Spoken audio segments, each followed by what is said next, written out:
ಚುನಾವಣಾಧಿಕಾರಿಯಿಂದ ಅನುಮತಿಯನ್ನ ಪಡೆಯದೆ ರಾಜಕೀಯ ಸಭೆ ಮಾಡಿದ್ದಾರೆ, ನೀತಿ ಸಂಹಿತೆ ಉಲ್ಲಂಘನೆ ಮಾಡಿದ್ದಾರೆ. ಈ ಆರೋಪದಡಿಯಲ್ಲಿ ಮಾಜಿ ಸಚಿವ ಕೆಎಸ್ ಈಶ್ವರಪ್ಪ ವಿರುದ್ಧ ಎಫ್ಐಆರ್ ದಾಖಲಾಗಿದೆ. ನೋಡಿ, ಈಗ ನೀತಿ ಸಂಹಿತೆ ಇದೆ ಅಲ್ವಾ, ಪ್ರತಿಯೊಬ್ಬರೂ ಕೂಡ ರೂಲ್ಸ್ ಅನ್ನ ಫಾಲೋ ಮಾಡಲೇಬೇಕು. ರಾಜಕೀಯ ಪಕ್ಷಗಳ ನಾಯಕರು ಏನು ಮಾಡಿದ್ರು, ಇವರು ಏಪ್ರಿಲ್ 5ಕ್ಕೆ ತೀರ್ಥಹಳ್ಳಿಯ ಅಂಬೂ ತೀರ್ಥದಲ್ಲಿ ಒಂದು ಸಭೆ ಮಾಡಿದ್ರು.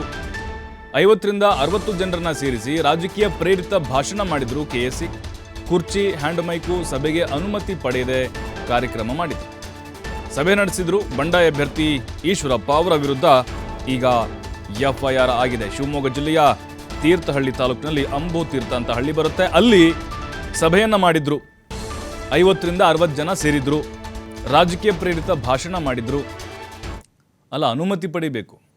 ಯಾರೇ ಆಗಿರಲಿ, ಅಭ್ಯರ್ಥಿನೇ ಆಗಿರಲಿ, ರಾಜಕೀಯ ಮುಖಂಡರೇ ಆಗಿರಲಿ, ಚುನಾವಣಾ ಅಧಿಕಾರಿಗಳಿಗೆ ಒಂದು ಮಾಹಿತಿ ಅಥವಾ ಒಂದು ಪತ್ರ ಬರೆಯೋದು ಅಥವಾ ಮೌಖಿಕವಾಗೂ ಕೂಡ ಅಲ್ಲಿ ನಿಯಮಗಳನ್ನು ಪಾಲನೆ ಮಾಡೋದಿರುತ್ತೆ.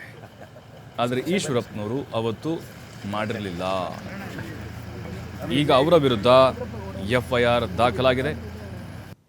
ಕುರ್ಚಿ, ಹ್ಯಾಂಡ್ ಮೈಕು, ಸಭೆಗೂ ಕೂಡ ಅವರು ಅನುಮತಿಯನ್ನು ಪಡೆದಿರಲಿಲ್ಲ. ನೋಡಿ, ಒಂದು ಕುರ್ಚಿ ತೆಗೆದುಕೊಳ್ಬೇಕು ಅಂತಂದ್ರು, ಈಗ ಬಾಡಿಗೆ ಪೆಂಡಲ್ ಹಾಕಿಸ್ಬೇಕು ಅಂತಂದ್ರು ಬಾಡಿಗೆ, ಅಲ್ಲಿ ಅನುಮತಿ ಬೇಕು. ನಾವು ಮೈಕ್ ತೆಗೆದುಕೊಳ್ತಾ ಇದ್ದೀವಿ, ಬಳಸಿಕೊಳ್ತಿದ್ದೀವಿ ಅನ್ನೋದಕ್ಕೂ ಅಲ್ಲಿ ಚುನಾವಣಾ ಅಧಿಕಾರಿಗಳ ಪರ್ಮಿಷನ್ ಬೇಕಾಗುತ್ತೆ. ಇದ್ಯಾವುದನ್ನು ಕೂಡ ಈಶ್ವರಪ್ಪನವರು ಪಾಲನೆ ಮಾಡಿರಲಿಲ್ಲ. ಆಘಾತ ಇದು ಈಶ್ವರಪ್ಪನವ್ರಿಗೆ. ಈಗ ಮೋದಿಯವ್ರ ಫೋಟೋ ಬಳಸ್ಕೊಳ್ತೀವಿ ಅಂತ ಅವರು ಸರ್ಕಸ್ ಮಾಡ್ತಾ ಇದ್ದಾರೆ ಪ್ರಚಾರಕ್ಕೋಸ್ಕರ. ಅದರ ಬೆನ್ನಲ್ಲೇ ಈ ರೀತಿಯಾದಂಥ ಒಂದು ಶಾಕ್. ಇದನ್ನು ಯಾವ ರೀತಿಯಾಗಿ ಎದುರಿಸ್ತಾರೆ ಈಶ್ವರಪ್ಪನವರು? ಚುನಾವಣಾ ಅಧಿಕಾರಿಗಳು ಕೂಡ ಈಗ ಒಳ್ಳೆ ಕೆಲಸ ಮಾಡಬೇಕು. ಯಾಕಂತ ಹೇಳಿದ್ರೆ ಈಗ ಒಬ್ಬರಿಗೊಂದು ಇನ್ನೊಬ್ಬರಿಗೊಂದು ಈ ರೀತಿಯಾಗಿ ತಾರತಮ್ಯ ಮಾಡಬಾರ್ದು. ಅದು ಎಂಥ ನಾಯಕನಾದರೂ ಕೂಡ ನೋಡಿ, ಈಗ ಕೇಸ್ ಆಗಿದೆ, ಎಫ್ಐಆರ್ ಆಗಿದೆ, ಏನು ಕ್ರಮ ತೆಗೆದುಕೊಳ್ತಾರೆ ನೋಡಬೇಕು. ಮತ್ತಷ್ಟು ಮಾಹಿತಿ ನವೀನ್ ನೀಡ್ತಾರೆ. ನವೀನ್, ಈಶ್ವರಪ್ಪನವ್ರಿಗೆ ಖಂಡಿತವಾಗ್ಲೂ ಇದು ಆಘಾತ. ಇದು ಅವತ್ತು ಸಭೆಯಲ್ಲಿ ಏನೆಲ್ಲ ಆಗಿತ್ತು, ಅಂದರೆ ಏನೆಲ್ಲ ಬಳಸಿದ್ರು, ಅದರ ಜೊತೆಗೆ ಯಾಕೆ ಮಾಹಿತಿನ ಗುರು ಕೊಡಲಿಲ್ಲ ಅನ್ನೋದೀಗ.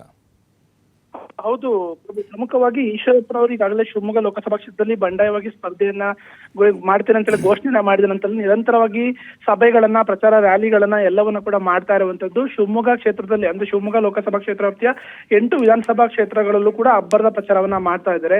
ಆದ್ರೆ ಇದರ ನಡುವೆ ಅವರಿಗೆ ಈಶ್ವರಪ್ಪನವರಿಗೆ ಶಾಕ್ ಕೊಡೋ ಕೆಲಸವನ್ನ ಚುನಾವಣಾ ಅಧಿಕಾರಿಗಳು ಕೂಡ ಮಾಡ್ತಾ ಇರುವಂತದ್ದು. ಪ್ರಮುಖವಾಗಿ ಎಲ್ಲೆಲ್ಲಿ ಅಂದ್ರೆ ಒಂದು ಕಡೆ ಈಗ ಧರ್ಮದ ಆಧಾರಿತವಾಗಿ ಎಲ್ಲೂ ಕೂಡ ಪ್ರಚಾರವನ್ನ ಮಾಡಬಾರ್ದು ಈಗಾಗಲೇ ಸೂಚನೆ ಕೂಡ ಆಯೋಗ ಕೂಡ ಸೂಚನೆ ಕೊಟ್ಟಿರುವಂತದ್ದು.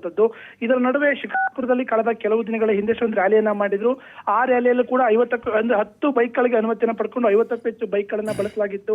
ಹೆಚ್ಚಿನದಾಗಿ ಕಾರ್ಗಳನ್ನು ಕೂಡ ಬಳಸಲಾಗಿತ್ತು. ಅದಕ್ಕೆ ಸಂಬಂಧಪಟ್ಟಾಗೆ ಈಶ್ವರಪ್ಪನವರ ಕಾರ್ಗಳ ಕಾರ್ಯಕ್ರಮಕ್ಕೆ ಅನುಮತಿಯನ್ನು ಪಡ್ಕೊಂಡಂತ ಈಶ್ವರಪ್ಪನವರ ಆಪ್ತನ ಮೇಲೆ ಕೇಸನ್ನು ದಾಖಲಿಸುವ ಕೆಲಸವನ್ನ ಅಲ್ಲಿನ ಅಧಿಕಾರಿಗಳು, ಚುನಾವಣಾ ಅಧಿಕಾರಿಗಳು ಮಾಡಿದ್ರು.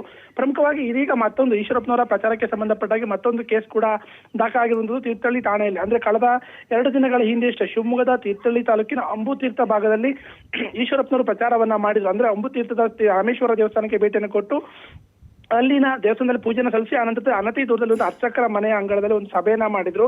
ಅಲ್ಲಿ ಮೈಕ್ ಹ್ಯಾಂಡ್ ಮೈಕ್ ಗಳನ್ನ ಬಳಸಲಾಗಿತ್ತು, ಜೊತೆಗೆ ಚೇರ್ಗಳನ್ನ, ಟೇಬಲ್ ಗಳನ್ನ ಹಾಕಲಾಗಿತ್ತು. ಒಂದು ಸಣ್ಣ ಕಾರ್ಯಕ್ರಮವನ್ನ ಕೂಡ ಅಂದ್ರೆ ಚುನಾವಣಾ ಪ್ರಚಾರದ ಸಭೆಯನ್ನ ಅಲ್ಲಿ ಆಯೋಜನೆಯನ್ನ ಮಾಡಲಾಗಿತ್ತು.